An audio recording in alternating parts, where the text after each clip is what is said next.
Welcome to the Adapter's Advantage, the podcast that shares insider stories about breakthrough moments that lead to success. Get ready for an inspiring conversation about adapting to change from Allego, the all-in-one sales enablement platform built for success in a hybrid world. Let's dive right in. Hello, I'm Mark Magnacca, and I want to welcome you back to the next episode of the Adapter's Advantage podcast. Today, my guest is Emily Mason. I want to give you a little background on Emily before we get started. She is the Senior Learning Strategist and specializing in sales training at ResMed.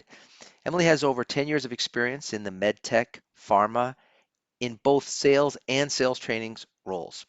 And prior to ResMed, she held positions as a sales trainer at Leo Pharma and in sales roles at Pfizer and King Pharmaceuticals. A little fun fact about her, according to StrengthsFinder, her number one strength is Futuristic. So we're going to talk a little bit more about that. And I can tell you that she's somebody who's very focused and searching for a product, a process, or a solution, how any of those three can be better than it is right now. And that's something, Emily, I have to tell you, that's right after my own heart, because I'm always trying to improve things like that. So welcome to the podcast.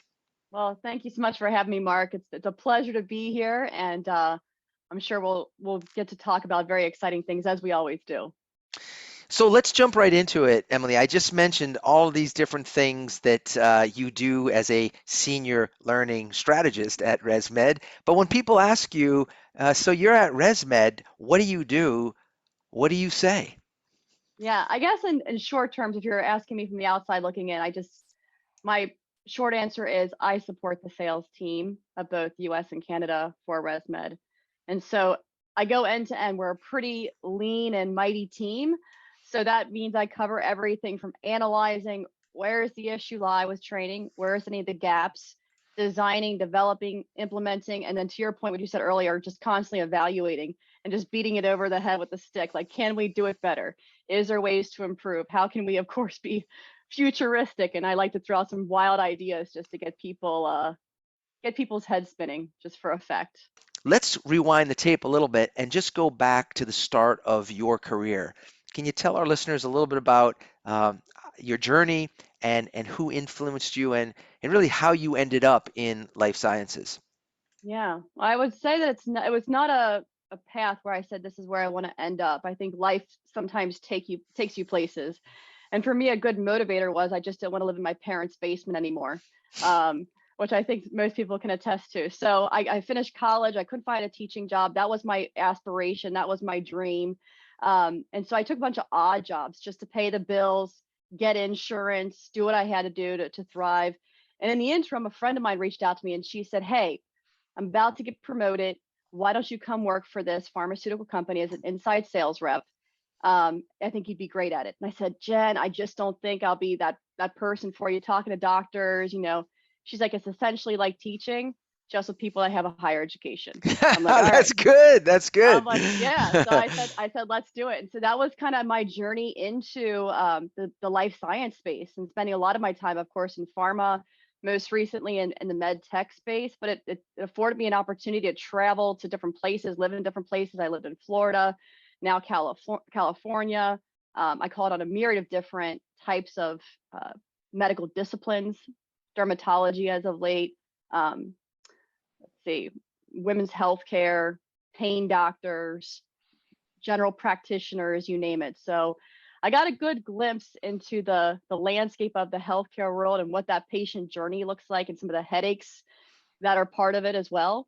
And that's where I always am striving to understand, like, how can we make this better? How can we make the patient experience better, the customer experience better, and enable sales reps to be able to do that for these folks? And so here I am today, ResMed, one of the most premier med tech companies here in the San Diego area. And we specialize in an area where if you snore, you need CPAP therapy, that's us. We also do respiratory care, amongst other things as well. So Emily, let's just talk about a pivot point. I mean, you mentioned kind of you were on the track for teaching, and then that didn't work out, and then your friend calls, and sort of destiny, intervened again. Is there a particular personal pivot point or a moment of learning that has helped change the trajectory of your career?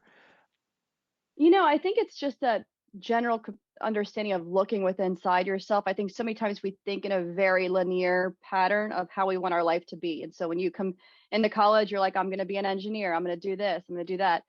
But I think there's so many things that we learn as people just on our own or through our studies that allow us to be a lot more well-rounded. That I thought of teaching, but teaching happens on so many levels. It's not just teaching in a classroom with grade school, high school kids. Teaching can happen with adults and adult learning. And I think that was an eye opener for me is how do I expand these skills beyond just what I thought that pathway looked like? And getting into life sciences, I've been able to really explore that space. I think I probably started in this pattern like most people do. They were in the field as sales reps, and then they're like, oh, let's do training as a stepping stone Right. for that next part of our career. But for me, I got to this training role and I was like, you know what? This is kind of where I've always wanted to be. So I've really enjoyed exploring it in more depth, really understanding like what is adult learning? What makes people tick? Why can we remember certain things and forget other things? Right. And I enjoy different mediums to bring this training to life. So exploring things like utilizing a Lego to bring that to life. That's been pretty cool. I like doing I'm a disruptor in thought. I like to throw weird things out in the marketplace and watch people react. Just as of late, I told people no presentations at the national meeting. So there's no clickers provided. That's causing disruption. I like the idea of telling folks, hey, welcome to your new role as a sales reps. And they're looking for their binders with their pieces of paper. I'm like, you're not going to find it. You'll have a digital asset. You're welcome to print it, but it's not going to be provided for you. Yeah. So there's a lot of disruptive thoughts that I have that people are like, wait a second, they pump the brakes immediately. I think, but it's just getting people to go over the hurdle and start recognizing how do people learn? Let's bring it back to that. And are we on the right path? Let's pivot a little bit more to this world of training where you've developed this expertise. And in a post-pandemic world, how do you envision the balance kind of on a go-forward basis between in-person and virtual? And how do you see that shifting relative to sales training or sales enablement? Yeah. And I think in a lot of ways it already has. So we've already changed a lot of our approach, especially as it relates to onboarding in this capacity. And I think this opportunity to bring back in the idea of virtual, right? I think virtual was kind of teetered with pre-COVID, but now people are a lot more acclimated to the tools and resources to be virtual. So we're bringing that back into life with our onboarding experience. And something that I constantly am doing with our team is challenging the thought, we've done it this way. Do we continue to have to do it this way? Is this the best way? Is there a better way to do things? And so I definitely see that we're bringing more virtual to life than we ever have. And I've done a flipped classroom mentality Yep. where folks will watch the video the night before with the subject matter expert. Maybe they do some sort of in a Lego, for instance, they might do an exercise or some questions to answer. Hmm. And it's really neat because then the subject matter expert has information to that as well. They get that routed to them. They can see the video pop up. They go in the next day and it's super personalized. They're like, hey, great job yesterday with those videos explaining this algorithm. Something I want to call out that you did really well is blah. Something that I think we can work on constructively is blah. But I think that's so cool. Like you're really making a hyper personalized link Right. to the training overnight. And that's all because of the virtual space and this hybrid learning approach. It's not that we didn't have that ready, accessible at our fingertips before, but I think it's something that in light of COVID, we kind of put into motion and we're like, wait a second, this kind of works. Let's build on this. So But I true. do think there's a time and a place for that instructor-led training, right? That we can't negate the fact that and also meeting with customers in person. There is a value to that. But I think it's got to be very strategic. Like, when would you meet with them? What's the goal? What do you want to accomplish? And if you do have that face-to-face time with them, don't spend it presenting. Do something Exactly. that you can do in that moment because you are live, right? Yes. And that's Yes. something I've also formed a really big belief about in this time is I am not bringing people to the San Diego office to watch presentations. Those days are gone, unless you still want to do it. But in my world, those days are gone. I don't Right. have that, right? So I kind of like it because it challenges us. Like, why were we doing what we were doing? So So, Emily, I'm just going to build off of that. There's two things. One, it's been said that we, by one of the roundtable members that you're a part of, that we over-indexed on in-person before the pandemic, right? We thought every meeting had to be in person, and most sales organizations were busy counting. Oh, did you do 4 meetings today? You do 5 meetings. The quote is 5 meetings a day, as if it was because it was the only thing people could count, right? So it was easy to do that. But now, what I think, to your point, there's really an intentionality that's come to the fore, which is to say there are parts of this process uh, where an in-person makes sense, especially with a newer customer. But that doesn't mean that the part of the process is the very first part of the discovery when you haven't even you don't even know what's going on yet. So, mhm, so the idea that I'm going to fly across the country from Boston to San Diego to do a 30-minute meeting to meet you for the first time when I don't know if there's even anything here, it just doesn't make sense. And there was a lot mhm, of that going on. So I think to your point, it's almost like the pendulum was too far one way, the pendulum swung the other way maybe during the pandemic, and now it's settling back more into the middle, which is where does this matter? But the beauty of your disruptor thinking is think about being on the flip side of that coin and saying, hey, we're going to a national sales meeting. There's not going to be any PowerPoint. Like right off the bat, it's all right. yeah. Well, what are they going to do? And then the second piece I'll tell you that you just said is something that needs to be amplified. I learned this with my daughter, who's now 19. She was in high school, and I remember her watching a Khan Academy video at night that her teacher had recommended. So she's watching and she's telling me a little bit about it, and then she's like, "Yeah, Dad, like why would I go and sit in the classroom and watch this video with everybody else?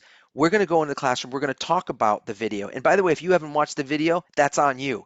And what I didn't realize is even in a high school class, there's a self-policing mechanism, which is to say, if you're the person who didn't do the work, now you are a drag on all the rest of us because you have nothing to contribute, right? Right. So this notion of flipped classroom, even as it relates to new hire, it's like, look, you got to do this work to get to the new hire, and that's what's going to make it productive. And by the way, if you're not willing to do that, like on your first day on the job, it probably doesn't bode well.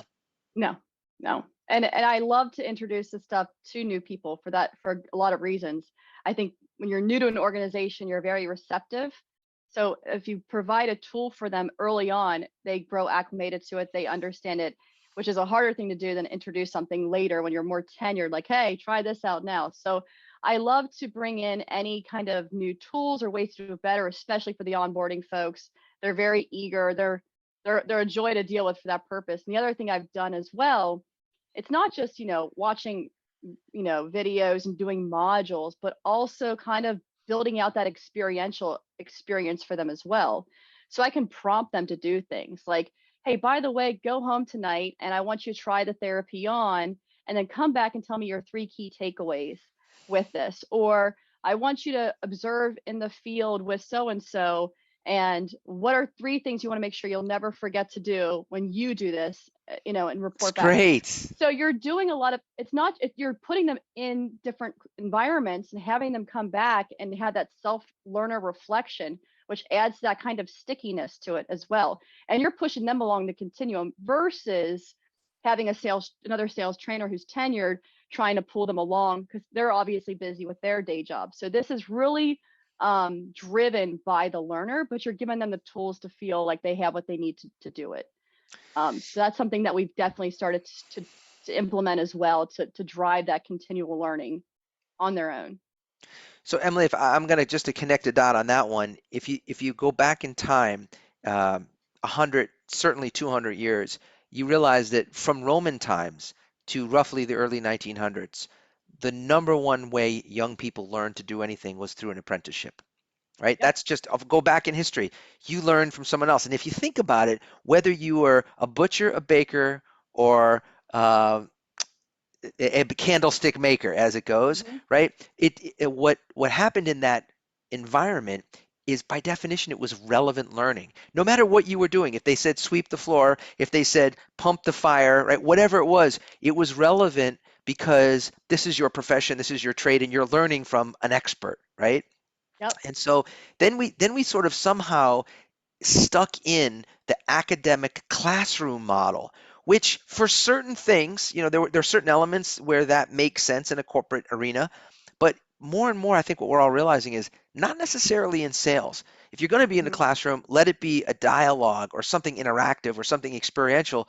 So the way that you just outline that is go home, try this on, think about the three things that you would perceive from a patient's experience. Think about the confidence that gives you when you've actually done it versus people who are selling something like, I don't know, I've never taken it, I don't know anything about it, I don't know anyone who takes it. Like it's much harder to be compelling when you don't have any personal experience. Yeah, for sure. I completely agree. And I think that's pretty interesting that we have kind of deviated in some capacity with certain positions and roles in the workforce where some still do that kind of journeyman apprentice approach. And Right. we're a lot more academic classroom based still. But I think there's something that where you can start meshing those two worlds together. Mark, you're giving me great ideas. I think I'm going to walk Well, away I, just challenging more thoughts after today. Well, you think So about it, like if you know anyone who's a plumber, right? yeah, There's a yeah, journeyman process, right? And it's yep, literally a process, and you don't get your plumber's license until you've done this. You want to fly a plane? Okay, you're going to put in 1,000 hours or yep, whatever it is with someone who knows what they're doing. So I just think that yeah, maybe again in terms of that pendulum, it just swung a little too far to say we're going to make it like because that was all the rage. It's a corporate university. Well, the problem is we all know that a lot of people don't learn well in university. right. And furthermore, we also know there's a lot of people who partied and who learned stuff at school, but they didn't actually learn how to do the job, right? So maybe the university wasn't the right metaphor, even though we're quote knowledge workers, because what you've just described, knowledge of the product is just one facet of a much broader portfolio of skills that they need. That's not necessarily all best suited to a classroom. Right. Exactly. Yeah. So there's a lot of different ways we can continue to shape shift this. And I think technology is allowing us to reconsider how we do things. Certain cultural life things like COVID have definitely challenged the status quo. So that hasn't stopped for me. I think my brain continues to do things, and I think it's important to continue to experiment and fail, right? And fail and realize, okay, that didn't work, but why didn't it work? And could we do it a couple millimeters better this way? And would it work then? Well, let's find out. Yep. So I failed a number of times where and I think as any trainer can tell you, they sat before, stood before a classroom.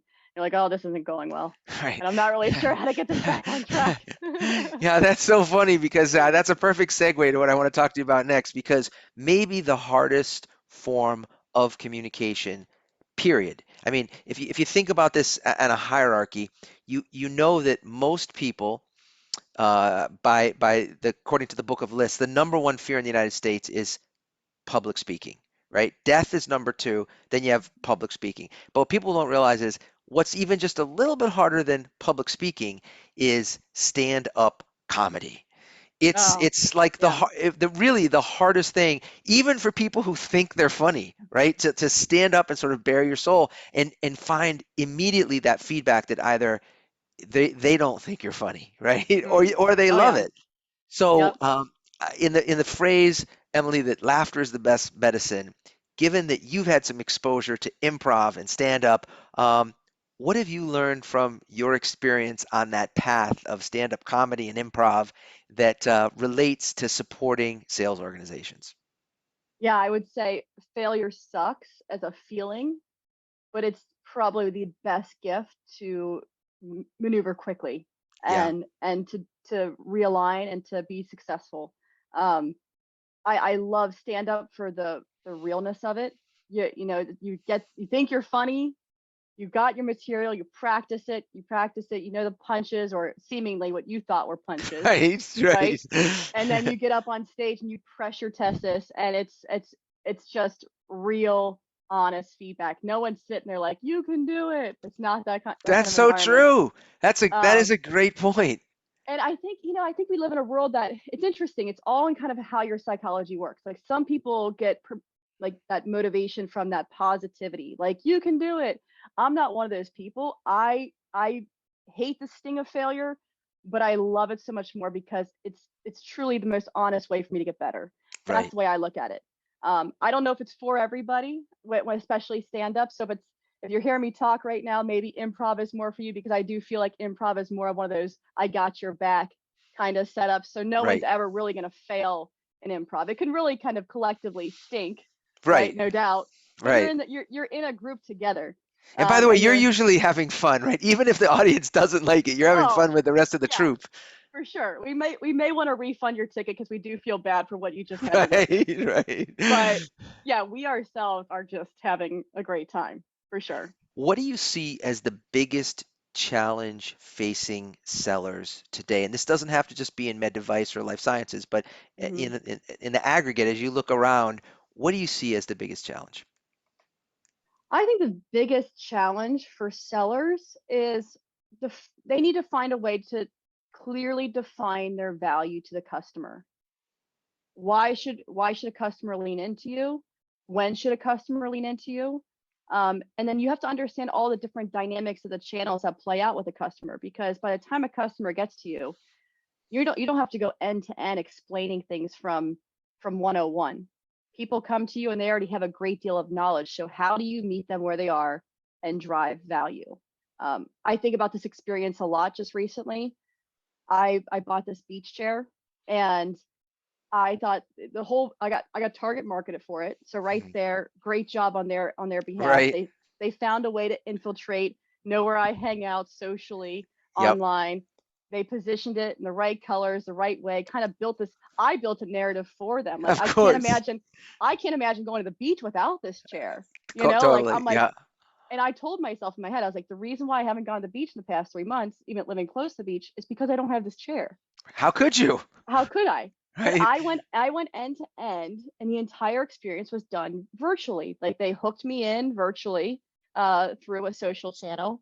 I was able to order it with ease through their website, and I was able to receive this very nicely, opened the box up, super marketed perfectly with water logos on it. I'm like, I feel like I'm at the beach already. Wow. Fantastic. I get to the beach, I realize I don't know how to open the damn thing up. Don't worry. There's a don't worry, there's a QR code on there. I just scan it, takes me straight to YouTube, which I love learning about things in YouTube. It's Totally. my hangout. Pull it up. I'm like, okay, boom, I'm good to go. That entire experience I loved it, and it was entirely virtual. So I would imagine, like, where would a sales rep, and I kind of challenge knowing what I know about sales, where would a sales rep have come into play during that experience that would have drove some value, Yeah. right?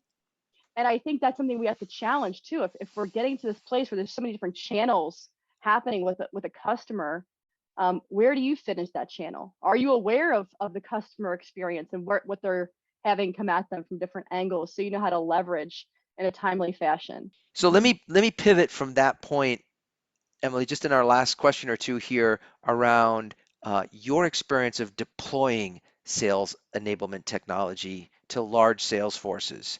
Um, hmm what have you found that is the most important element to make that successful? Yeah, I would say when it comes to driving some sort of software change or tool to implement to sales reps, you have to do things in a way that are microdosed. You have to make sure that, and I would also challenge, you have to have champions. Like you're naturally in any kind of technological adoption, you're always going to have the early adopters, the ones that lag. That's true with a sales force as well. So Sure. I think it's important to microdose it. There's a lot of functionality within these software platforms. Where do you want to start? And then from there, who's doing it really well? Who really understands it at a deeper level, and how can they champion the execution of this and bring their fellow colleagues along too? I think you'll find as a trainer, if you're just pushing it up by yourself, it can be a lonely place, right? There's somebody out there that's seeing the vision similar to you, and they can help guide it in a way that translates to their fellow field reps as well. So I think if you microdose it, get the champion behind it, that's exceptional. I will back up and say, fun fact, this idea of enablement is very like this wasn't something that I studied, or I went down this path. This is an example of from the question about the pivot. Um, I was given a Lego in this company. I started off as a sales trainer, think I'm going to go in, talk about selling models, selling skills, And then lo and behold, some changes happened. They're like, oh, you're the administrator for this software. And I said, I don't even know what I'm doing with this. What the heck is happening? So it's kudos to these types of software like a Lego that someone like myself can get in as an administrator and start learning things on my own. And I didn't know what it was all about, but it's been a very exciting journey for me to see what I can do on my team with a limited headcount to scale learning and to customize the learning for each person's need, regardless of when they come into onboard or what the need is. I feel like this has been a great partner. It's probably covered at least 2 headcount in my world. So it's been a fun learning journey for sure. I think I've gone through that roller coaster of adoption on my own accord. Last question for you. What do you think is the most important skill that salespeople need to either learn or improve today? I would say, you know what? You have to be curious. You 100% have to be curious. If you want to thrive and see why things happen the way they do and challenge, it's so impactful to how you drive solutions for a customer, how you think about the world that they live in, the world that you live in, and how you can bridge that divide. Curiosity to me is definitely number one. I think you have to go, and that requires you to go beyond your role. Like if you sell product A, you've got to know everything that goes a part of product A to be wildly successful. Like, well, what's the other products in the market? What are some of the challenges my customers are facing? What does that feel like? What does that look like? How does that sound? What can I do to kind of mitigate this particular barrier? How can I position this more effectively? So I think that constant asking of questions and thinking in questions and not statements and what you're going to say next is truly going to drive major success. And I've seen it time and time again with just former sales reps that I've worked with that have routinely had President's Club wins. They were just innately curious people. They really wanted to dig in and understand. And I don't know if you can tell people to be more curious. It helps when you're really interested, right? I think people sometimes are naturally curious people. I would say I'm selectively curious. Like there's things that I have a passion for that I'm like, I need to understand that more in depth. Like what's going on here? I wish I was more overtly curious on a lot of different areas, but I think a more selective curiosity. But I would challenge that whatever you do, if you're a sales rep, love what you do so that curiosity factor comes easily for you. Otherwise, it's something that you're going to have to want to build into your mix to be on cutting edge and differentiate yourself in the marketplace. Well, listen, this has been a great conversation. It's so much fun to talk with you. If people want to learn more about you, what's the best way to do that? And if they want to learn more about ResMed, what's the best way to do that? Yeah, so I would say you can see me on LinkedIn. So I think that's probably the best way to get a hold of me. I routinely check in there. If you want to reach out, have a old school phone call. I still like utilizing the phone too, so I'm not immune to that at all. I actually prefer that mode of communication. And then as far as ResMed, you can go to resmed.com. There's a lot of great insights on there. A lot of if you're somebody that's questioning if sleep apnea is something maybe in your world or something you want to learn more about, that's definitely a place to begin. Emily, real pleasure, and I look forward to continuing this conversation. Thank you so much, Mark. Appreciate you having me here today. All righty. You've been listening to The Adapter's Advantage, a podcast from Allego. Stay connected by subscribing to the show at allego.com/podcast, leaving us a rating and comment, and sharing episodes you love. That helps us bring you more conversations about breakthrough moments that lead to success. Thanks for listening. Until next time, remember that one new idea can change your life.